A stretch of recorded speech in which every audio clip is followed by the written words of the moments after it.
Hi guys. Well, we are reaching the end of our China unit. So for this last video, this has to do with the Han Dynasty, which is the last dynasty that we will be talking about. And catch my breath. I ran up the stairs right now. Okay. So China under the Han Dynasty. So we just finished up discussing the Qin Dynasty. So after the Qin Dynasty had expanded and then weakened and was taken over, it was taken over by the Han Dynasty. So if we look here, the pink or reddish color, this is all the Han Empire, the Han Dynasty. So this is all of China. Well, China is a little bigger, but this is the empire, the dynasty of China. This over here in the purple, this is the Mauryan Empire, and this is more India. So these two empires existed at the same time, around the same time. However, this is China, this is India, and they did have the Silk Roads here. So that's how they traded and people traveled. So we have the Han Dynasty, which was from 202 BC to 220 AD. So let's pay real close attention to the difference in lettering. So before Common Era, and this would be after Common Era, or after death is pretty much what it means. So think about these as negative numbers and these as positive numbers. So remember, I used to, let me see if I can draw on here. No, I can't, never mind. So remember, I used to draw like a middle or write a 0 in the middle. So 0 right here. And from 0 to 202 is 202 years.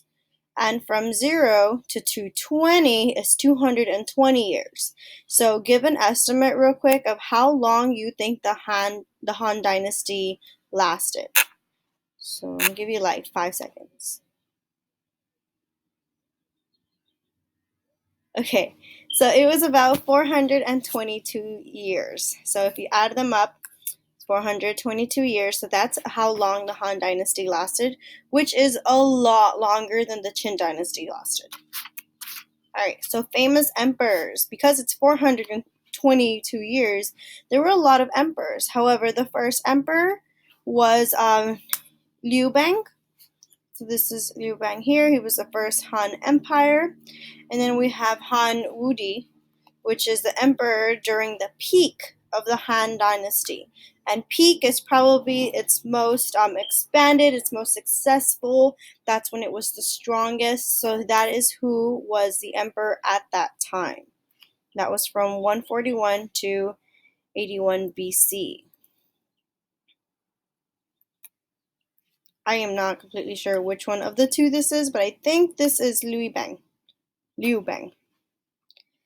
Military conquests and conflicts. Expansions of Chinese territory. New lands in the north and south of China and what is now Vietnam.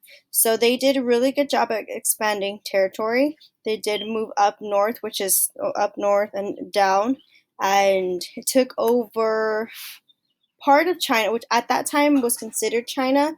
Now, if we look at our world map, it's known as Vietnam, but it had expanded that, I guess, that wide, the range. So it was bigger. It expanded more than the Qin Dynasty.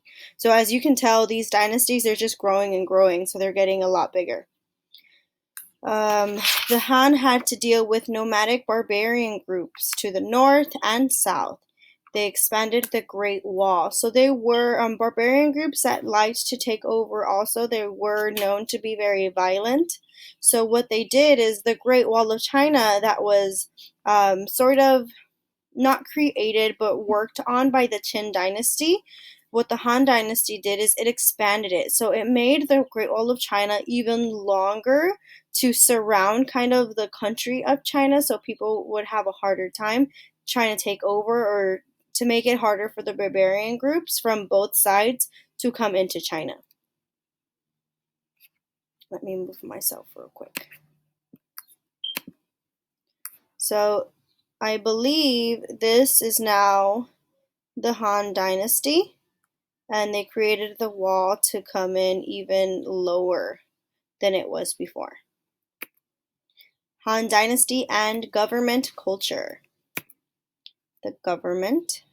bureaucracy of the Qin continued, but became, oh my goodness, hold on, but became based on the ideas of Confucianism rather than legalism. So, Shangzhou, the Zhou dynasty, that is when Confucianism started, if I'm correct. So Confucianism is where they believed that you had to be a good person, you had to have merit, you had to do what was right, and that you would get compensated for that. The Shin dynasty, they kind of threw Confucianism out the window, and they wanted to have legal. They started having legalism, which was a lot more harsh and violent. There were very strict rules, and so the Han dynasty did not like that. So they threw out legalism and they brought back Confucianism. Capital was moved to Shangan. So they had one capital first, and then they moved it. Not necessarily know why, but they moved their capital. Government workers were chosen on merit. So merit is very important a word because of the word Confucianism, or their belief of Confucianism, because they thought that it was doing the right thing and um, doing good instead of having harsh and violent rules. So they're government workers, the people who they decided for them to work for them. They were chosen on how, if they had integrity, did they do the right thing when like no one was looking? Did they follow rules? Were they good people?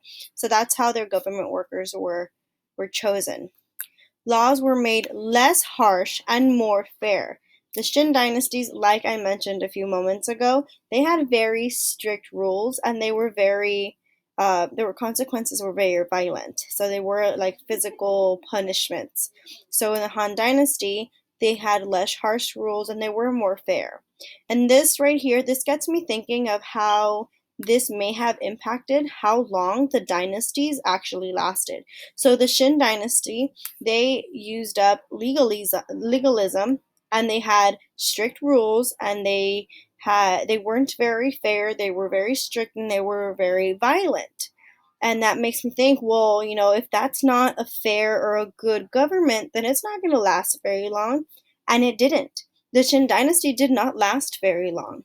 However, if you move forward to the Han dynasty, where they referred back to Confucianism, they were more fair and they chose government workers based on merit and being good people. And it makes me think, well, this is why it may have lasted as long as they did. The Shin dynasty lasted roughly, maybe 20 years? And the Han dynasty lasted 422 years. So it makes me think about that. Training and promotion based on Confucianism ideas. So that's how they trained and they promoted people, them, following rules, being good people. The role of women. Stressed duty to family. Hold on. Did I misspell this? No, okay. Stress duty to family, subservience to male authority, humility, and work hard. So, if you guys remember when we watched Mulan, there was a lot of comments, and I remember, I don't know if it was Alejandro or it was Eduardo who mentioned, Miss, like, did you hear that? Or it was probably Jamin, one of those three. They made a lot of comments on, well, you're a woman, take the role of a woman or control your woman. So they didn't have a lot of say when it comes to the male authority. They were seen less than, and they were supposed to be all about like their family. A lot of times these women, they couldn't work on their own. They didn't have their own property. They didn't have businesses. They had to pretty much fall under a husband or a father. And that was their role. Service to state. Include military service, taxes, and labor for the state. So that's just stuff that was done for their government. They did have a military, they did have taxes, and they had people who were working for the government. Religion and philosophies. Confucianism continued to be a practice. So this was what I talked about up here when it came to the government. Buddhism entered China. It was eventually incorporated. Wait, okay, I couldn't see it. incorporated in the belief systems of the Chinese. So Buddhism is a religion that started up in this Chinese state or Chinese dynasty, and we're not going to go straight into that, but it's a whole like religion that has to do with being a good person, following the rules. No, if I remember correctly, there are certain rules that the Buddhists have, and I think there's 8 of them. And I don't remember all of them, but you'll catch the gist once I tell you the few that I remember. It was like no killing, no lying, no speaking bad of other people. It was taking credit for their own like work and errors, and it was pretty much the Buddhism tried to make people, I guess, less money and like object oriented and focus more on happiness and being a good person. So that is what entered China, and slowly it started taking all over China. People started believing, that it is important to be a good person, not to gossip, and not to be violent or be unfair. All right, let's finish this one up. Factors leading to the end of the Han Dynasty. So just like all of the other dynasties that we've learned about before, there comes an end. Widening gap between rich and poor. So one of the things that made Han Dynasty very successful was that there was not a big difference between super, super rich people and super, super poor people. Unfortunately, that's something I guess, relate to our country today and actually the world. There are only a few amount of people in the world that own most of the world's wealth and the world's riches. So there's a huge difference between like myself, a middle school teacher, and that I keep forgetting his name, the guy who invented Amazon or who started Amazon. Like money wise, it is a really huge difference. There's a very big gap. Before, here in the Han Dynasty, there weren't gaps like that, but it started widening. So the gap between the rich and the poor got bigger and bigger.